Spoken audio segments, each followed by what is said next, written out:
Hey, dudes. This is Lynn Griffin, Claire in the original Black Christmas, and you're listening to Tommy Throwback Kovac on Splat from the Past, guaranteed to offend and delight everyone out there. Hey dudes, welcome to Splat from the Past, the only 80s themed horror and sci-fi show where things could get totally radical. Now today, I will be welcoming a musical genius, and I am talking about Paul Zaza. Paul Zaza, the Canadian film composer, a man who started out he played bass in a production of Hair up in Canada, and then next thing you know, he's touring with the Fifth Dimension. And then he hooked up with Bob Clark. He scored most of his films, starting with Murder by Decree and so forth. He scored so many great classic slasher horror movies like Prom Night by Bloody Valentine, Curtains, Ghost Keeper, the sci-fi classic The Vindicator, even Flesh Gordon Meets the Cosmic Cheerleaders. And it's going to be great to have him on the show today. Like I said, he's a musical genius. Also, I want to announce that I will be cutting down my outros because everybody knows where to find me on social media. There's 1,000+ episodes you can listen to hear where my social media is, and I'm getting tired of saying it. So from now on, I'm just going to say my line. I'm going to comment on the interview, say my line, and then go. So, here is my interview with Paul Zaza. Hey, Paul. Hey, Tommy. How you doing? I'm great, sir. Welcome to the show. How are you today? Hey, not too bad, thanks. Not too bad at all. Awesome. This is a great honor. Thank you for taking the time today. No, my pleasure, Tommy. So, going back in time, I was reading that you were having piano lessons at the age of 4 at the Royal Conservatory of Music. Did you know then that's what you were going to do with your life? I don't know if any actually I was 4.5. I don't know if any 4.5-year-old would know what he's doing, or he or she is doing with their life. At what age did you decide that you were going to make it your life? I don't know. If I wrote down exactly at what age I knew what I was doing. It was just a love of music. Grew up in a house full of music. My father was a very accomplished musician, and it was just all I knew, and it was my passion. It's all I wanted to do, and just, got into it and ended up wherever it would take me. Yeah, how many instruments do you play overall? Well, my piano was my classically, my trained, first instrument. And then I tried a little, I played some guitar and bass guitar and some drums. Actually ended up, as a teenager, getting more studio work on electric bass than I did on piano, ironically enough. Mm-hmm. Just because there was a shortage of, at that time in musical timeline, there wasn't a lot of electric bass guitarists who could read music. Yeah. So I kind of got a lot of studio work because I had the training. I knew how to read, and that kind of put me in a bit of a demand situation. So I ended up getting a lot of theater work, like musical Hair, and I ended up getting on a lot of session work.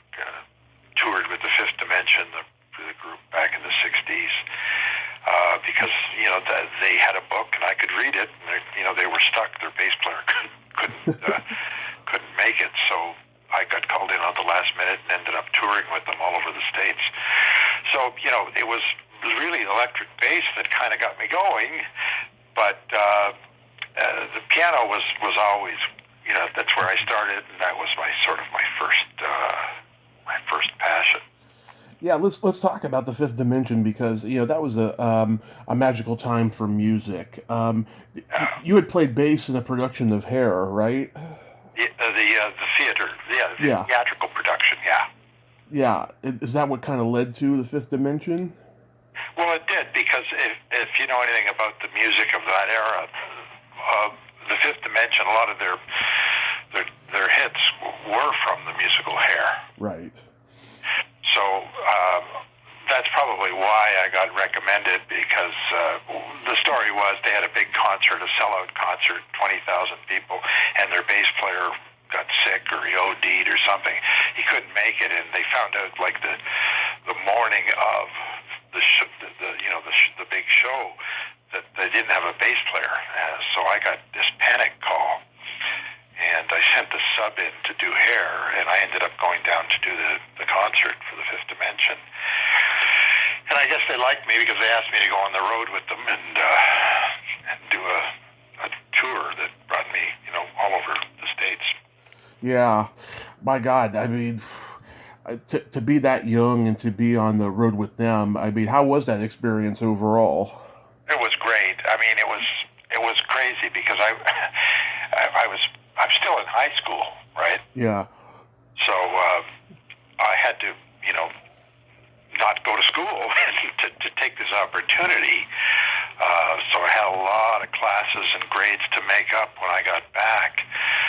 But it was a great opportunity because I got a taste of the big time really early in life. Yeah. Got to play to sellout crowds every night and play in places like Texas and New Orleans, Dallas, Baltimore, all these big venues right across the country. Yeah. And it just kind of really was an eye-opener, Oh, yeah. Yeah. I think I was like 17 or something. I don't even remember. It was just kind of, it just fell on my lap over, but it's just a total fluke. It's just, I never saw that coming, much less would I have seen it coming when I was 4. Yeah. Yeah. Who are some of the other groups you guys got to play with? Well, we didn't play with a lot of groups. I was doing mostly studio work. Mm-hmm. A lot of hit records and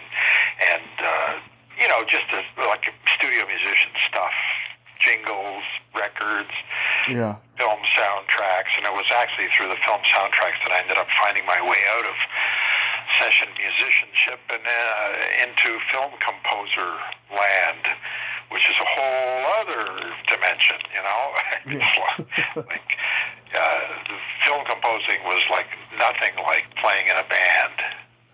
But like when you were touring with the Fifth Dimension, you guys didn't like have encounters with like the Temptations or Gladys Knight or any of those people? No. I mean, when you were on tour, when you're on the road with a group as big as the Fifth Dimension, they were the number one group at the time in the country. Mm-hmm. You didn't have time for anything else. I mean, the roadies did all the work, but you'd be playing in one city and then have to pack up, get on a plane and travel to the next city and be ready for the sound check, because they were every night there was a different show in a different town. Yeah. There was no time to jam or fool around with other groups. And then as soon as I finished that tour, I had to go right back into school. Yeah. Was the touring schedule so grueling that you felt more at home as a studio musician? It was hard just because you're living in a suitcase, and money was good, but you like any musician that plays in a big band like Chicago or any of these groups are going to tell you it's tough. I mean, you're on the road, you're living out of a suitcase, and you're in a different hotel room every night. You're away from your family and your friends, and you're personally, I don't really like that lifestyle. I mean, I did it then because I was just a teenager and it didn't really matter, and it was a big break. But no, I mean, you're much better off being in your own home and being able to go to studio work, and you get paid residuals, and you get all these, there's a lot more perks, and the money's better if you're a studio musician. not only that, it also takes a lot of discipline to like just get up on stage every night. I mean, I see these guys, they do a tour for 2 years, and I'm like, God, how can they do that? I mean, it's exhausting, you know. It is. Yeah, it's a bad. You know, it's really no way to live, and a lot of them really good, accomplished musicians would never go on the road because it's just, you know, the money's not that good. In fact, a lot of these guys now, they're just paying scale. Yeah. You know, I mean, it's all changed, of course, now. But especially now, I don't think there's any concerts anywhere with the COVID. But no, you know, but even before all that, it really dried up, and you would get good musicians that were session players were ending up going on the road, you know, just because the studio thing dried up. Yeah, well, I know some musicians are doing virtual concerts, but it's not the same because you don't know who's watching, and at the end of the thing, it becomes like a live set up music video, you know.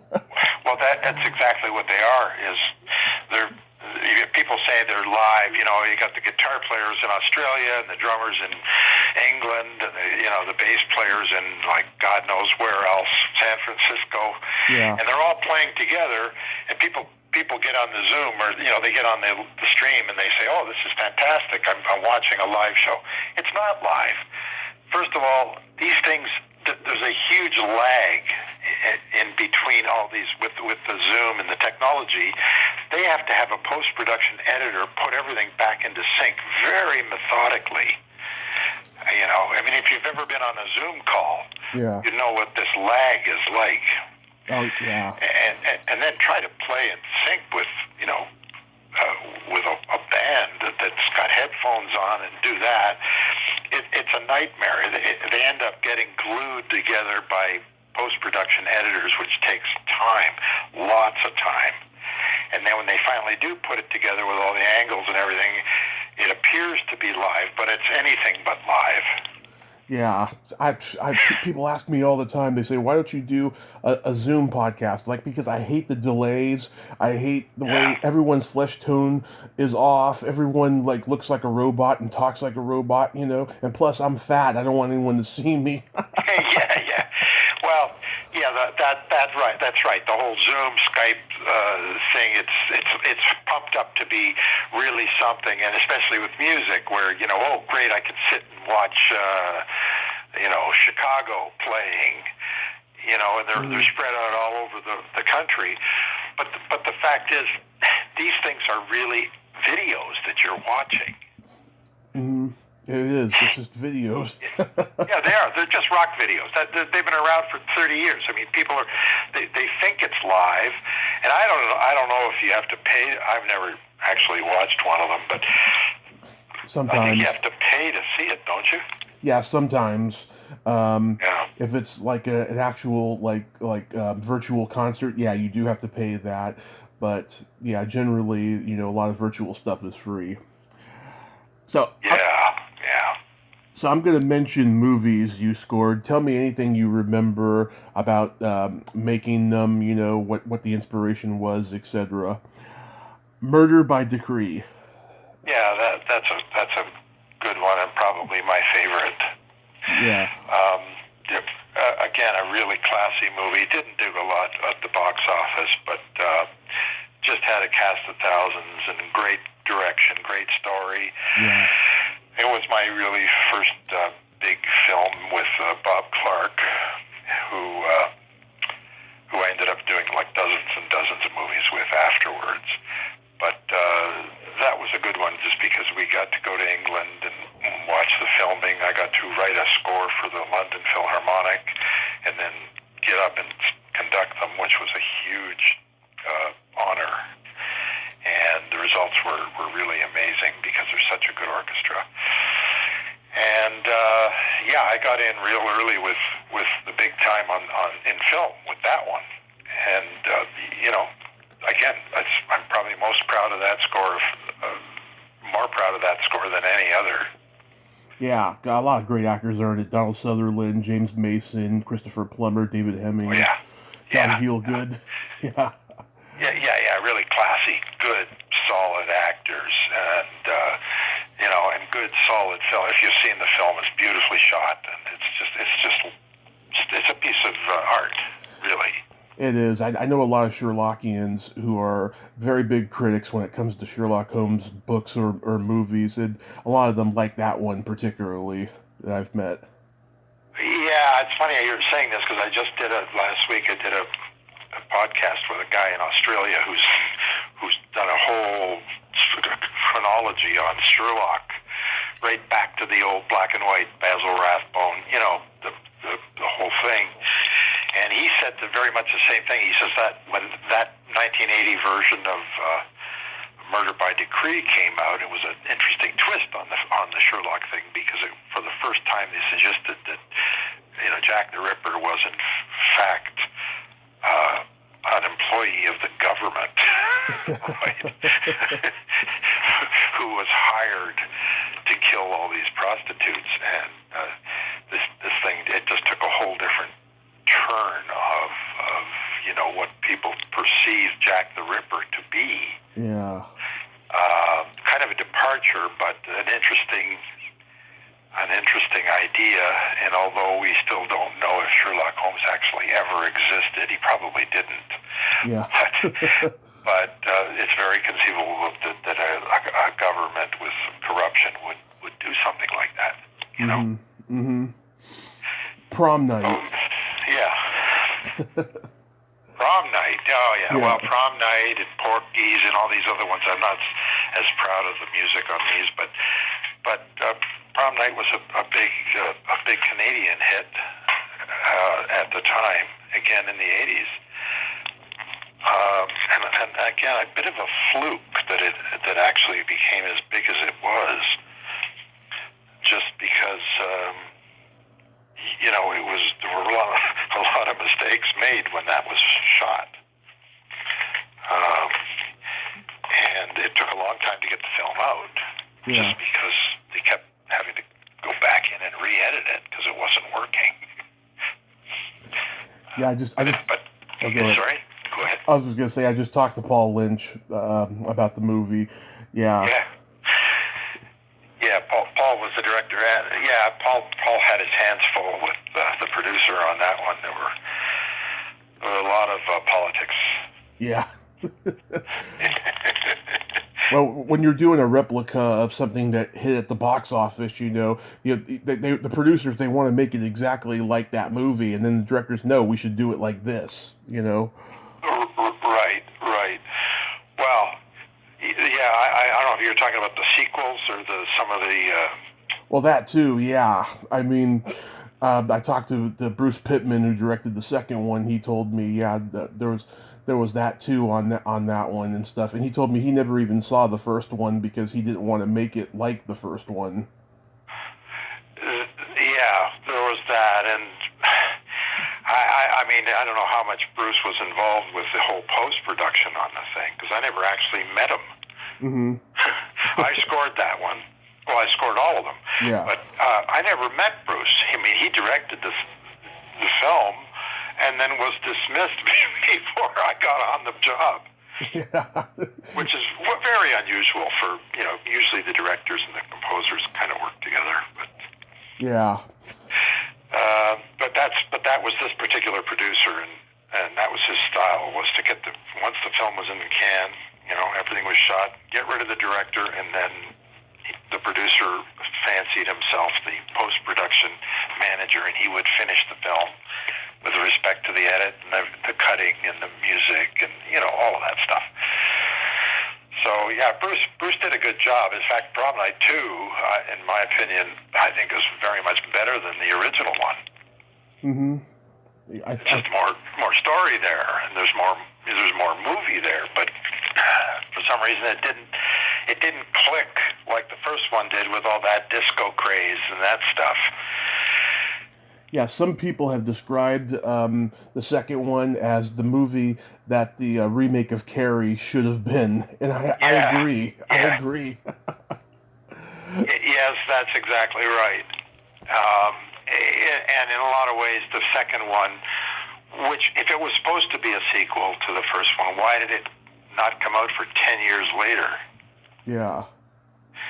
You know, I remember the timeline on this, and I think what it was that the film, a script was written in a high school, and then somebody got the bright idea halfway through, why don't we make this a sequel to the hit we had 10 years ago, and maybe we could, there's some coin to be made, some cash to be made by just simply calling it Prom Night 2.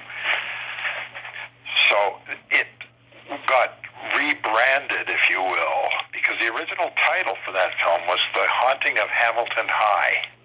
Yeah. Okay. Yeah. So, and that really didn't tie into Prom Night very much, other than, I guess, the original film. The high school was Hamilton High, but they probably couldn't think of another name for a high school, so they called it Hamilton High. And then somebody said, well, let's change the title from The Haunting of Hamilton High to Prom Night 2, Hello, Mary Lou. Mm-hmm. And that's how it got rebranded and then came out as a sequel. They did some pickup shots, and they tried to hearken it back to the events of the original. And I don't know, actually a lot of it didn't make sense, because the original took place in the 80s, supposedly, right? We had the disco era. Yeah. And then if you look at Prom Night 2, the flashback scene at the beginning, that's not 80s, that's more like 60s. If you look at the hairstyles and the dancing and the dresses that the girls are wearing, that wasn't 80s. No. So I'm confused. I don't know what came first and what's supposed to have been, following up on what. I have no idea. I do have to correct you on one thing, though. The first one was 1980, second one was 87, and then the third one was 90, so then that was 10 years after the first. Oh, okay. Yeah. Well, maybe what I'm thinking was, so was it released in 87? The second one, yes. Hello, Mary Lou. When was the first one released? In 80? 80, yeah. Yeah, okay, 7 years. All right, maybe I'm thinking of the second one, but even so, I mean, why? Usually a sequel doesn't take 7 years to come out. Yeah, and Paul told me Paramount was originally going to distribute the first one because it was coming out. I think it was coming out several months after Friday the 13th, and Friday the 13th was a huge hit for the studio, and then something fell through, and then Avco Embassy ended up distributing it instead. Yeah, that's right. Yeah, that's exactly right. But then Paramount did distribute My Bloody Valentine. That's right. Yeah. Yes. What do you remember about that score? Well, that's another one that, again, it was just a tiny little film that, was shot in some mine up in East Coast Canada, and nobody really knew what they were doing. They just kind of threw this thing together. You got to remember that at this period in Canadian film history, this was the golden age of tax shelters. Right. So these movies were all made with tax shelter money, and the primary focus of them, a lot of them, was to just structure the deal so that all the doctors and dentists and lawyers and accountants got their write-offs, right? Mm-hmm. And then if a film somehow came out of all of this, well, that's just bonus, right? But nobody set out to win Oscars or anything, Yeah. But as a total fluke, My Bloody Valentine had such an innocence to it and a purity to it that it caught on much later, of course, than at the time. At the time, it died at the box office. But over the decades, it kind of gathered some kind of a following, and now I get all kind. Well, we've done a soundtrack album, a double vinyl release on Waxworks with this film, and they're selling a lot of copies of this thing, and I get lots of fan mail, people telling me they just love the movie. Yeah. And it's just a really very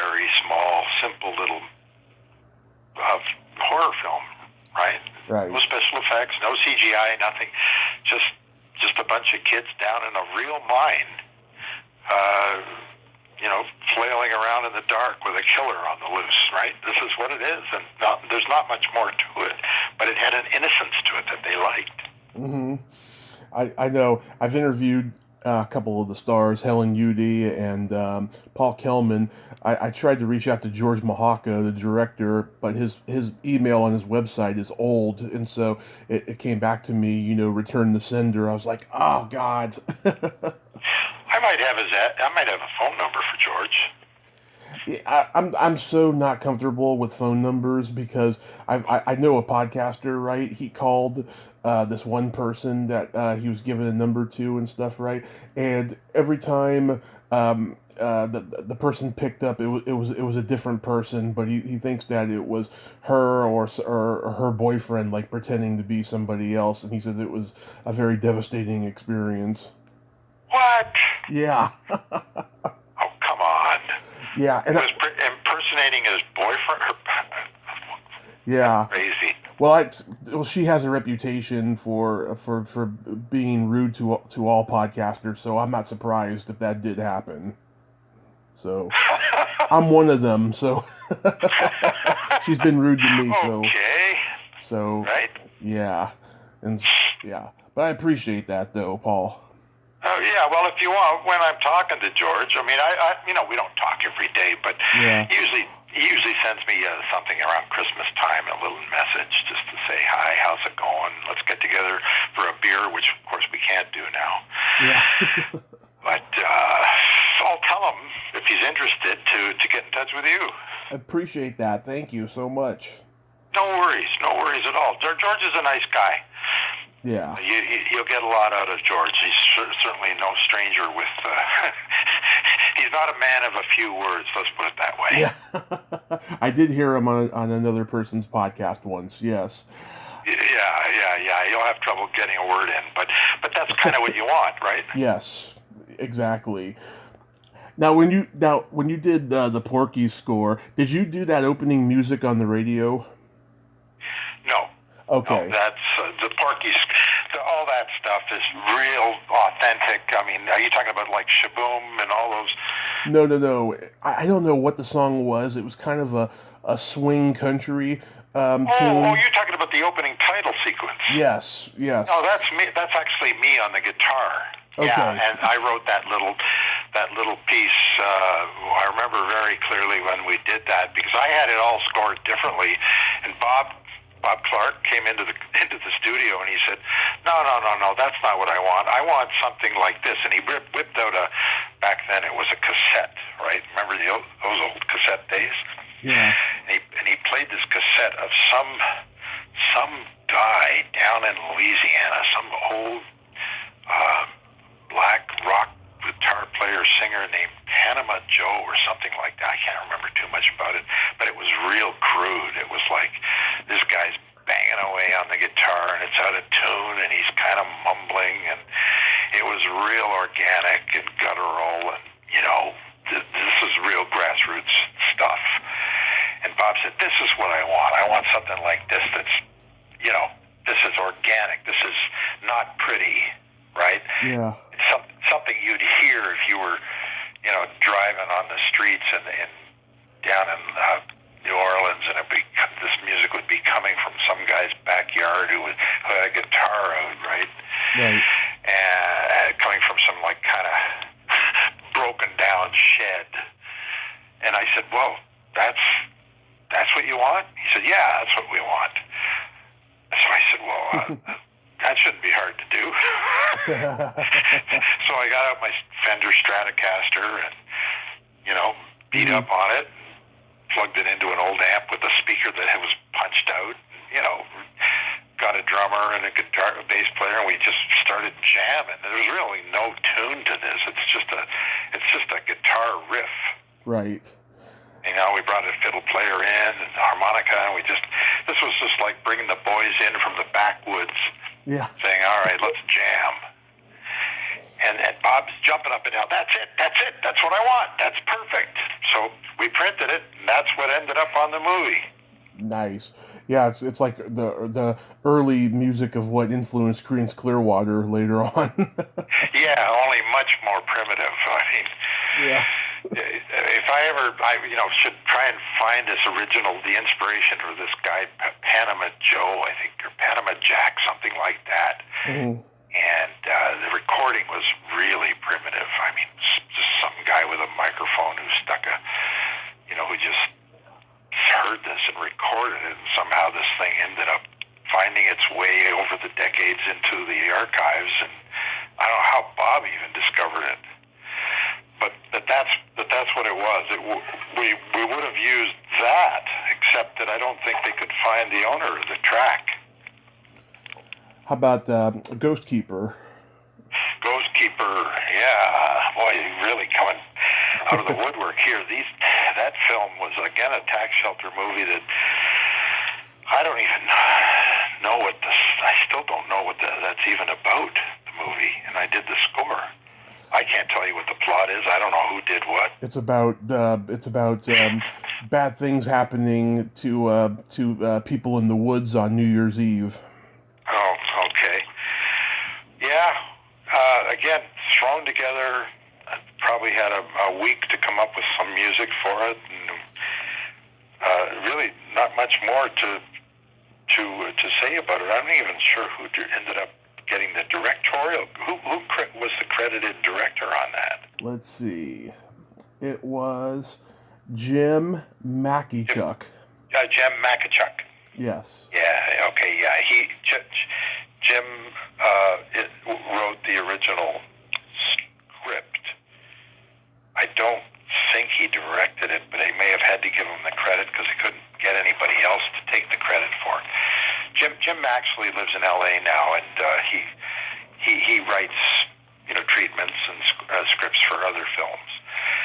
But that's not the one I was thinking. I was thinking of the one called Curtains, where yes, the director. If you look at the director, I think it's Jonathan Stryker. Yes, it is.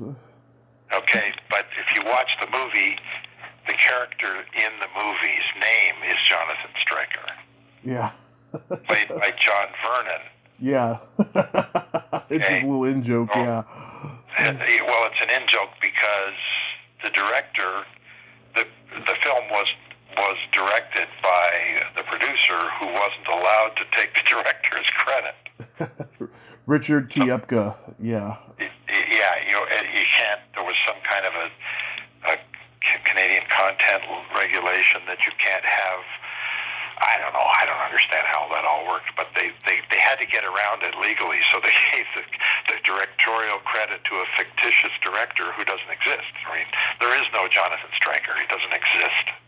I've talked to Lynn Griffin and Leslie Donaldson about this movie, and they think it's a great example of #MeToo with the casting couch and directors and stuff. I love the movie. I think it's very underrated.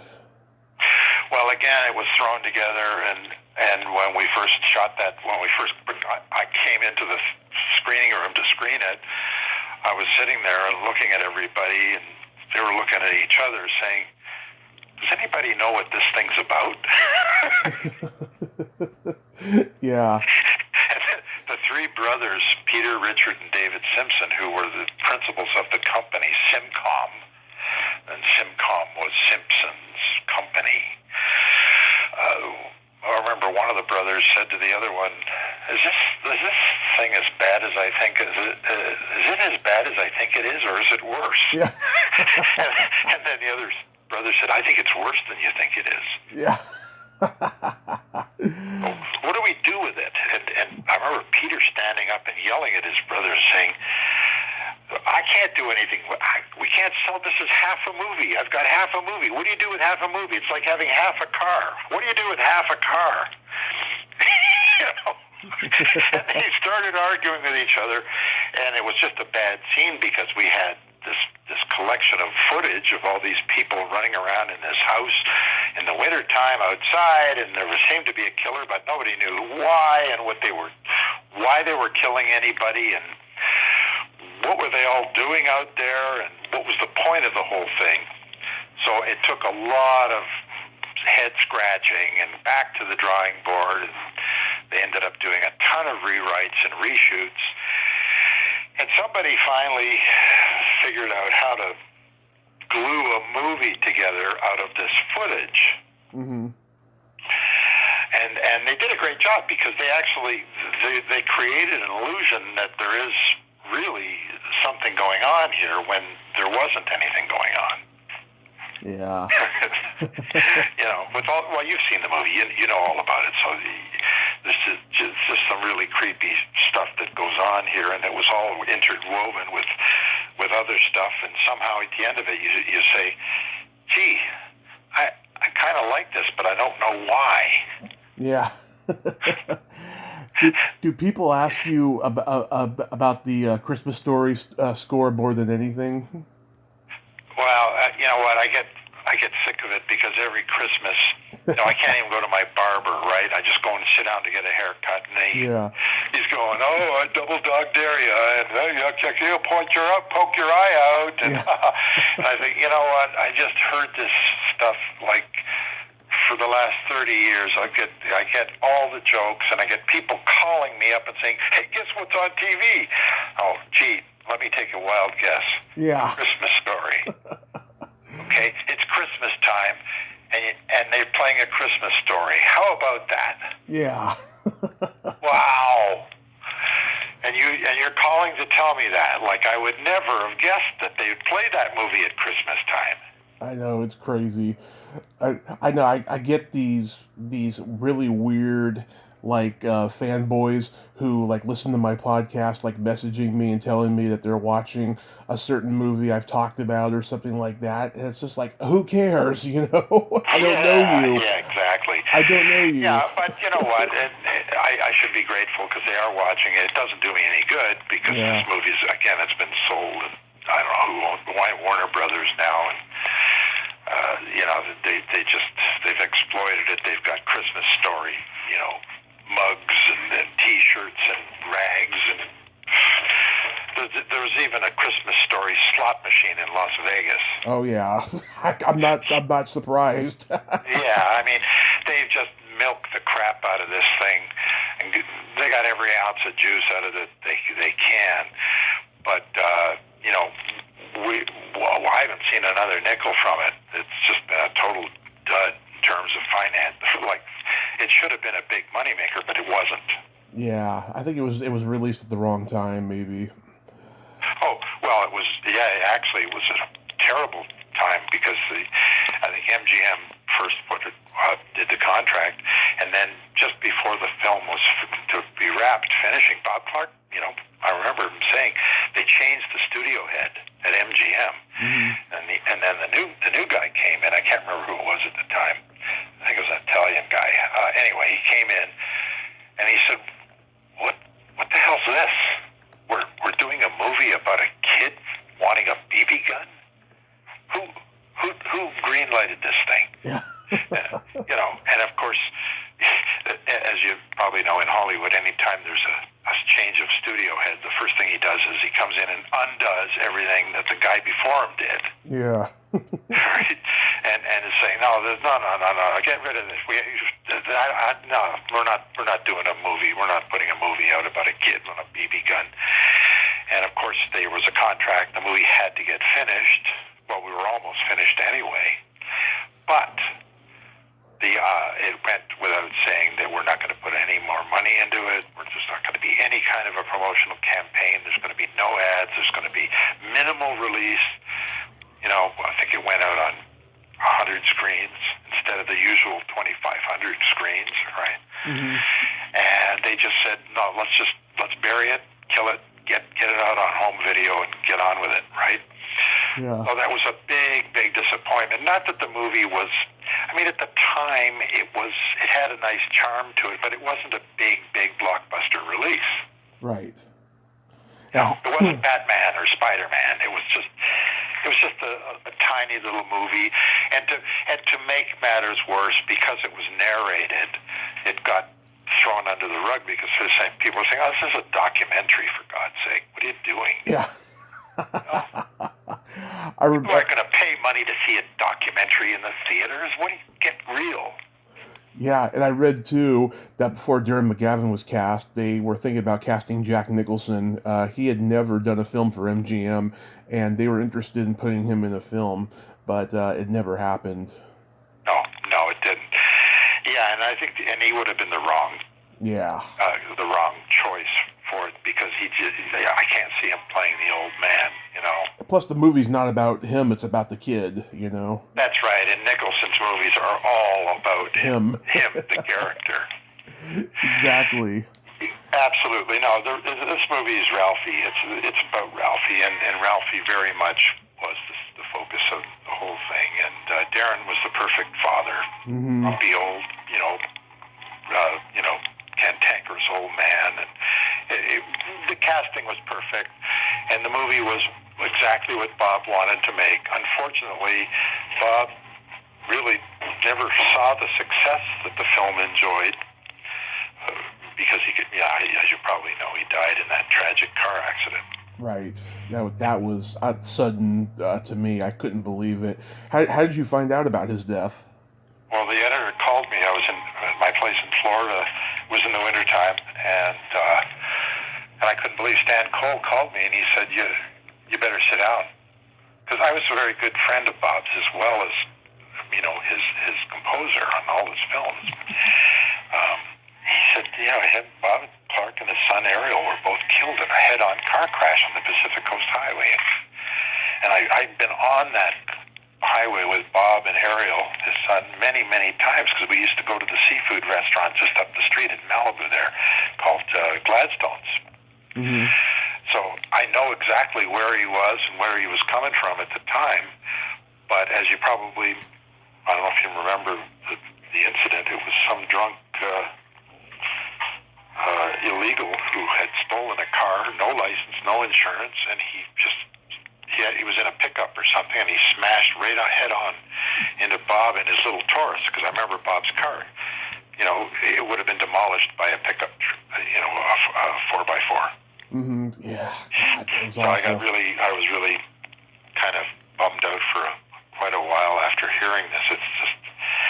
It was a death that didn't need to happen, right? It was totally preventable. I know everyone I ever talked to said that he was like a friend and a mentor to everyone. He took care of people. He helped a lot of people. This one actress who made her debut in Porky's, named Jill Whitlow, she was a local Florida casting, and she got in the Screen Actors Guild because of him, and then she moved to Hollywood after she graduated high school. I know a lot of people, and had a lot of great memories. Kim Cattrall, that was one of her big breaks.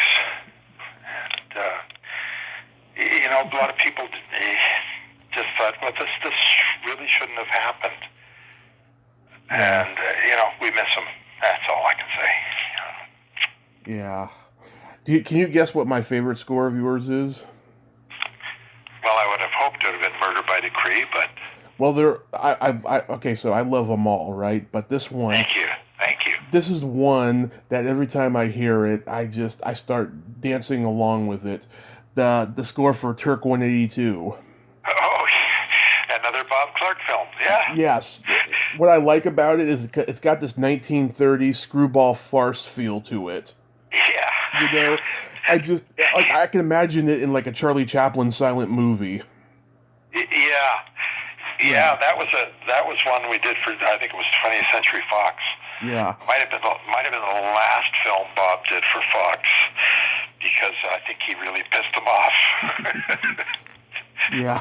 He ended up bringing the whole picture out of Hollywood, bringing it to his home in New England, and that's where we did a lot of the work on the film.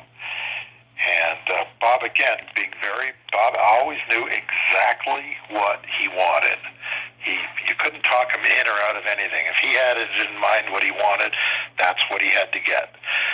So he had this vision of the opening. If you obviously know the film, this is your favorite. Yeah. The opening scene with Timothy, what's his name? Timothy Hutton driving around on his motorcycle. That was all one take, by the way. That was a camera way up on a crane train that just zoomed right down and followed this motorcycle through the streets of Manhattan. Well, Bob said, I want this to be Irish, very Irish. I said, why? I mean, there's no leprechauns flying around. What do you want? Why does it have to be Irish? Well, New York has got a lot of Irish cops and a lot of Irish immigrants, and I just hear an Irish jig type of score on this as we're zooming in to Timothy Hutton on his motorcycle. So I said, well, okay, I never would have thought of doing anything like that, but you're the boss. This is what you want. This is what you get. So I wrote this really bright, up-tempo Irish jig with big orchestra, right? Yeah. So we put this all together and fit it and made it work with a big orchestra. We get to the screening for the studio heads. Mm-hmm. And as soon as the sequence had stopped, I forget, one of the big heads stood up and said, stop, why is this Irish music on here? And Bob turned to me and said, yeah, what did you put this on there for?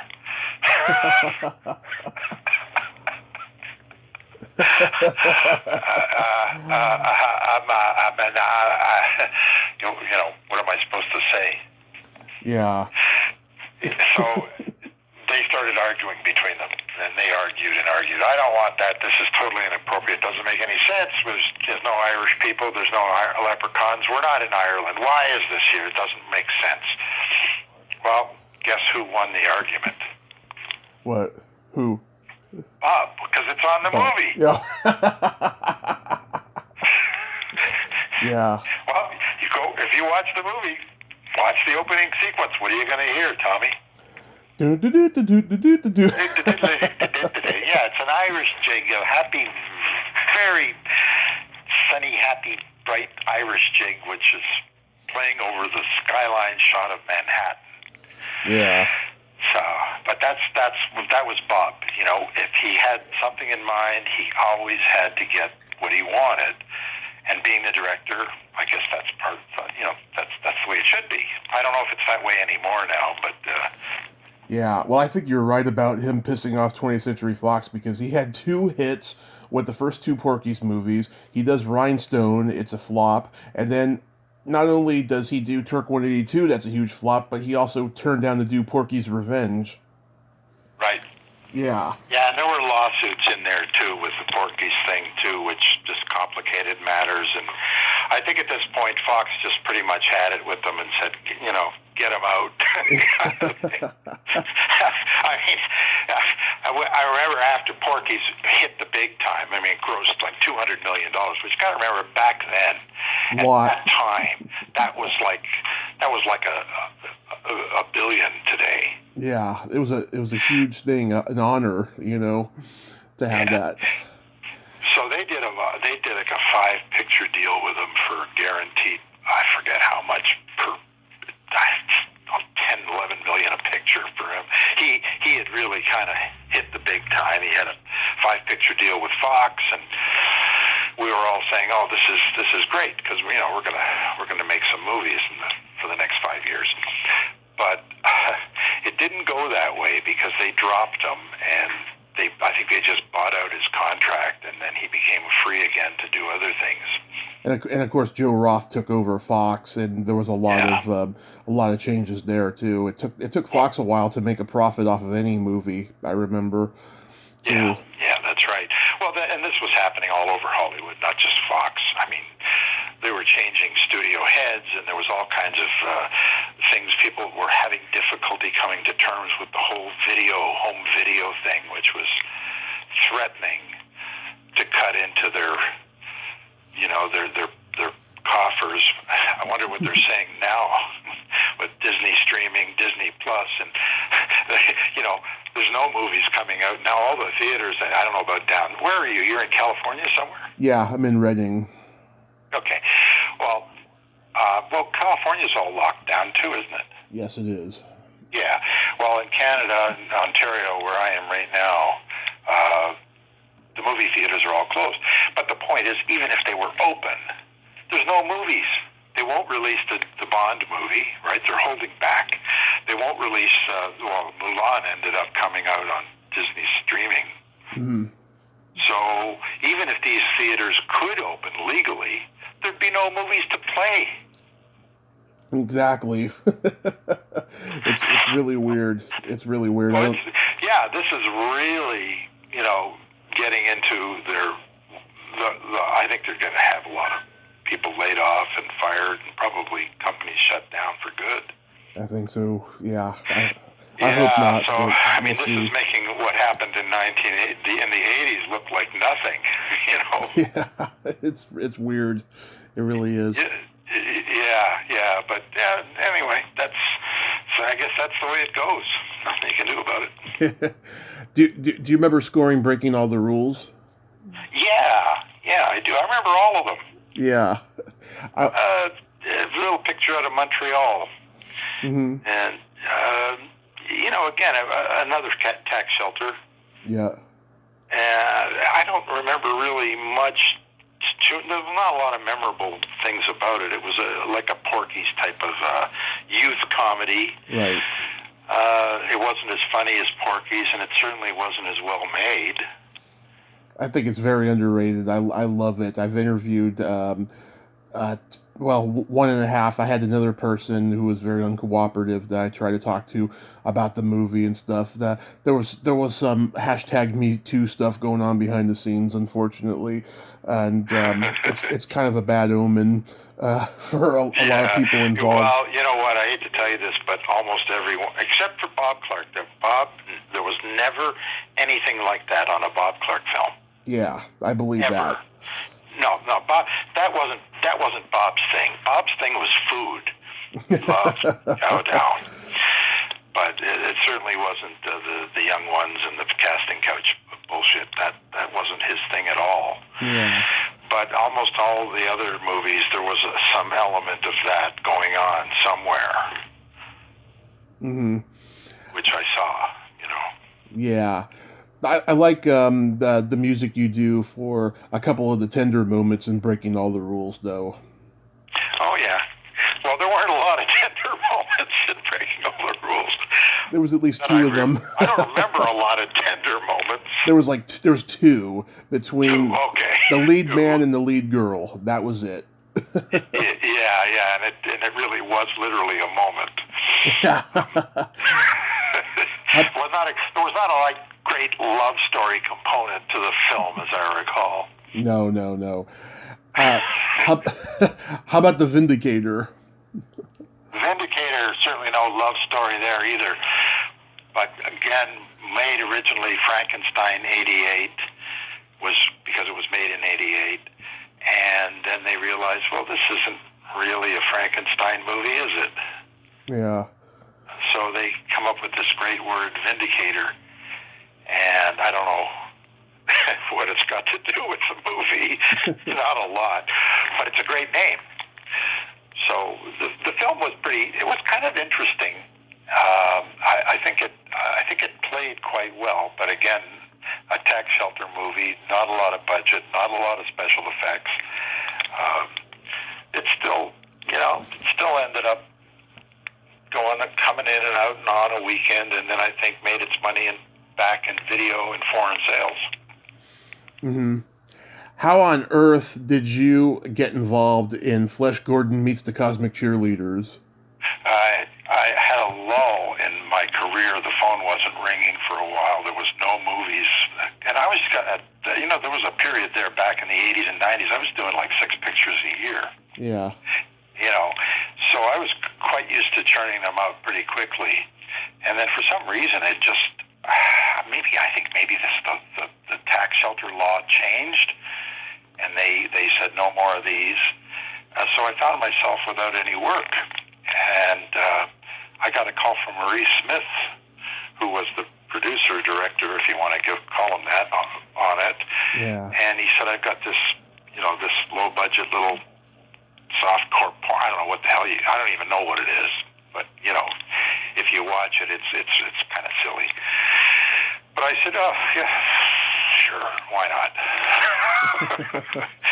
I really had nothing else to do, and I said I can put something behind this and help you out. He didn't have any money. It was very low budget, and it was very quick, in and out the door in 2 weeks. So I said, all right, I'll do it. After I had a look at it, I thought, oh, maybe this was a mistake. Yeah.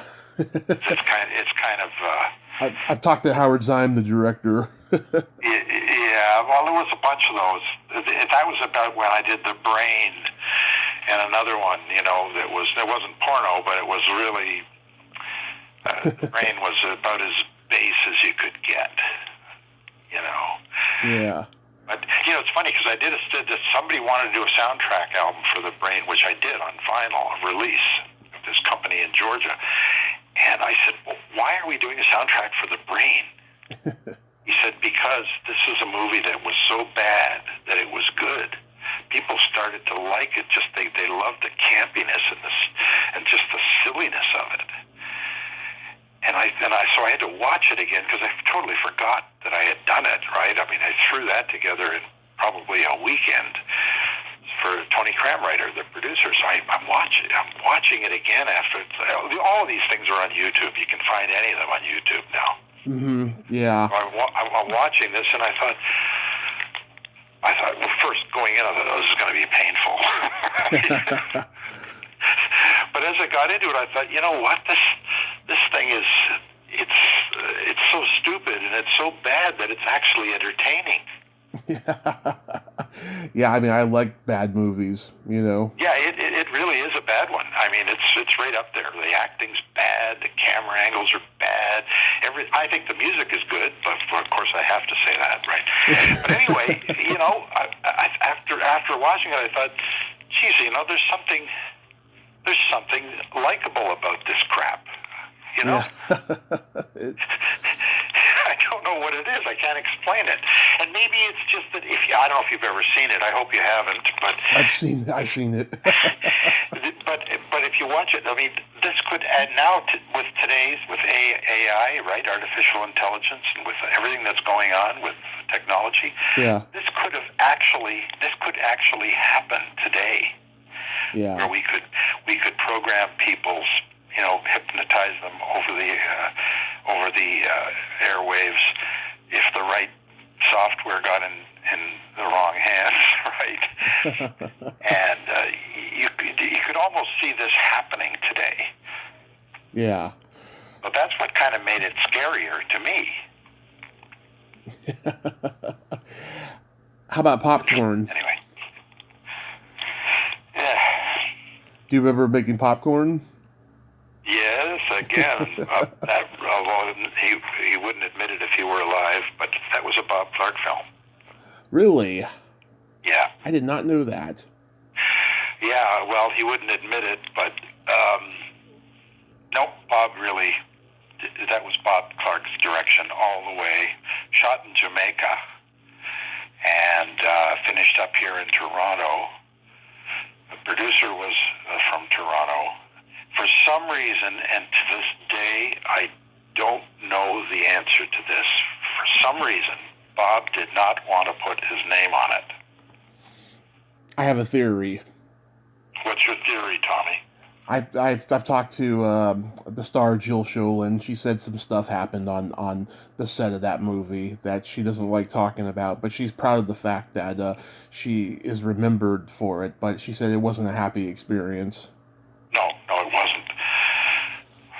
I'm curious what happened. I was there in Jamaica. I don't remember. Well, there was the usual chaos that you get on any Bob Clark film, but I don't remember anything traumatic happening to anyone. So I wonder what happened. Yeah, I don't know. I mean, she has had, sexual harassment cases happen to her on other movies. I'm guessing it was either that or just something else. I don't know. I'm curious too. There was the only person who would have, and I don't want to mention his name. He's dead too now, but there was a guy that was in the Bob Clark sort of team circle, yeah, who was a bit of a, he was trying stuff like that, but don't think it would have been enough for an actress like the leading lady in the film to be so affected and traumatized by. Because this guy would have just been, they would have just said, told him where to get off and, get out of here. I think he actually ended up getting sent off the set and flown back to America. He had taken from Jamaica back to New York, and he was forbidden to enter the country again. Wow. So, but this is a big mystery to me, and again, the mystery still. I don't know how that ties into Bob's refusal to take credit for the film. Yeah, that's interesting. Wow. Yeah, he ended up getting Mark Harrier, who was one of the kids in Porky's. Yeah. Who was no longer a kid, but Mark showed up and sort of wore the director's hat, although he was basically, taking orders from Bob every step along the way. So I don't know. I don't know. I took all my orders and directions on the film from Bob. Huh. So, are you still composing these days? Well, I'm more decomposing. There's not a lot of films to compose to, and and the industry, even before all this COVID stuff happened at the beginning of this year, things have changed so much now with the Netflixes and the Amazons and all these packagers who are doing these things. And it really came down to, like, if you're not in Hollywood doing the Batmans and the Iron Mans and all those Disney blockbusters, there's no middle ground anymore. You're either doing those or you're doing these really bad, films that are being shot on iPhones, right? and they're just thrown together for, like $1,000, and they get made and nobody watches them and they go nowhere. That the days of doing the prom nights and those mid-ground films, like we've talked about all of them, right? Yeah. There are not many of these being made anymore. Right. Plus the fact that all the people who I did all these films with, sadly, are all not with us anymore. Yeah. When you go, I'm a seasoned composer, right, in my 60s, and you go out and you say, well, all right, who's making the movies now? And you go and you talk to these, these guys in their 30s, and their heads are so far into a different place. That's not, I'm not going to be able to work with them, and they don't want to work with me, and it's just not a good time.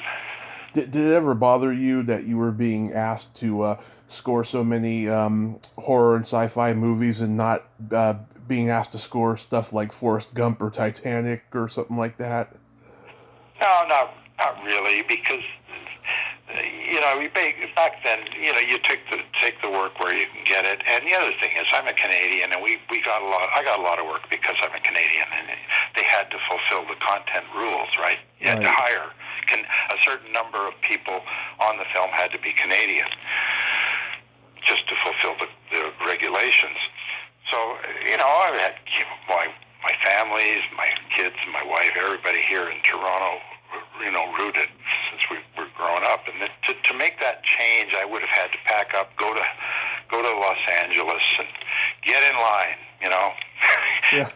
get in line behind Zimmer and John Williams and all these guys who were there way before me. And I just didn't feel like doing it. I thought, why? I got a good thing going here. What the hell do I need to go there for? Right. And at the end of the day, those were big films, and they much bigger than any of the ones I've done. But they come and they go, and you're basically back to where you started. Like I don't know how many of these guys are still doing big movies. Well, there are no big movies now because everything's shut down. But at the moment, yeah.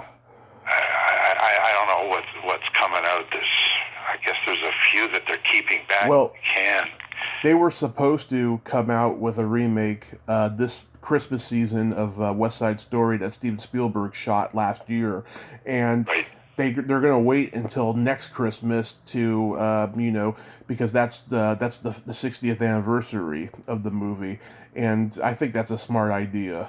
I really do. Yeah. Well, even the Bond franchise, the Broccoli, the daughter who owns the thing now, they're saying, well, no, we're not going to come out with the last Daniel Craig James Bond movie that he made is not going to come out now until like June of next year, and that's assuming that the pandemic thing is, under control and there's a vaccine and all that stuff.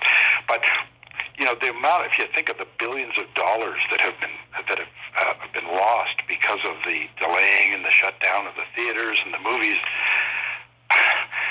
it could really scar this industry for many years to come.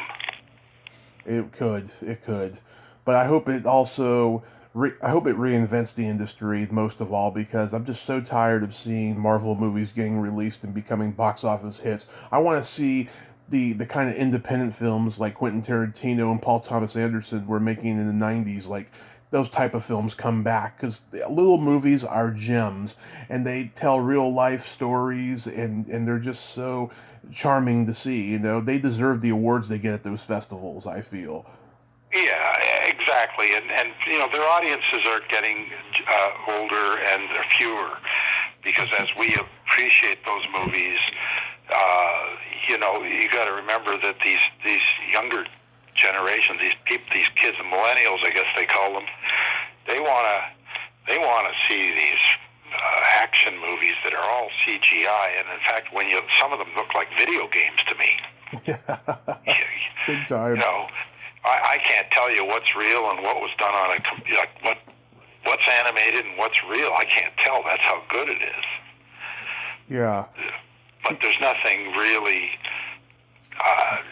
It's the superhero is gonna save the world. Okay, well he ends up destroying it before he saves it half the time, and and I'm thinking this is where it's at now. It's all these special effects and high tech weapons, and they look like big screen video games to me.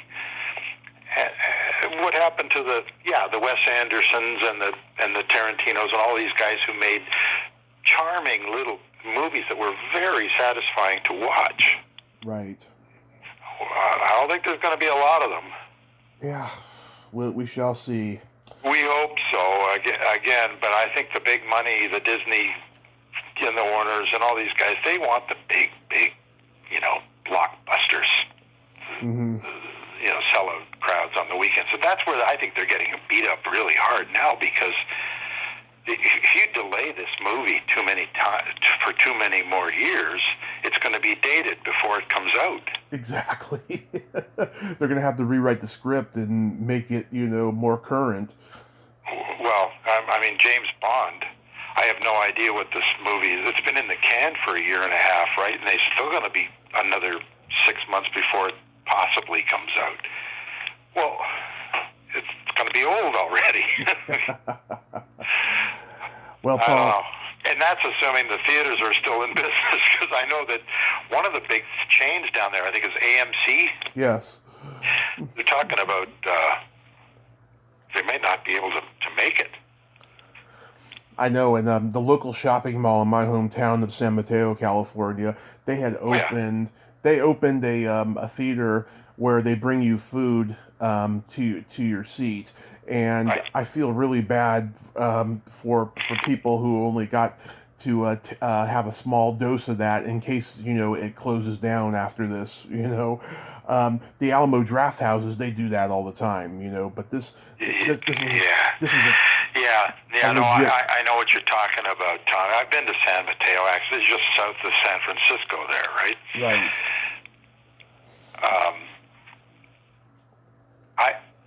I think there's a lot of those kind of places. They call them pick theaters. Yeah. And you can sit. It costs you more to watch the movie, but you sit down in a big seat, comfortable, and they bring you popcorn and hamburgers and stuff. Yeah. I don't know how they're going to make it. I don't either. Anyway, we can only hope, right? We can only hope. Well, Paul, I thank you so much for coming on today. This was a lot of fun. I appreciate it. Thank you for your questions and your your candid approach to it all. And let me know when is this going to air on a podcast channel, or how does this work? It's going to be on YouTube by the end of the day, and I'll send it to you. By the way, is LinkedIn your only social media? No. Well, I'm not a big social media fan just because I don't like getting too many people knowing too much. But I can give you, why don't I send you my personal email address? Okay, yeah, send it to me on LinkedIn and I'll get it. Okay, I'll send it to you as a message on LinkedIn. All right, Paul. Very good. Well, thanks so much. My pleasure. Stay safe and You too. Have a great holiday season. Yep, you too. Stay away from that virus. Thank you. Okay. Bye-bye. All right, Tommy. Bye-bye. Well, there you have it. Paul Zaza. Ain't he a cool dude? What a nice guy. Really passionate. Very candid and casual like I am. I enjoyed it. Well, that's all the time we have this week on Splat from the Past.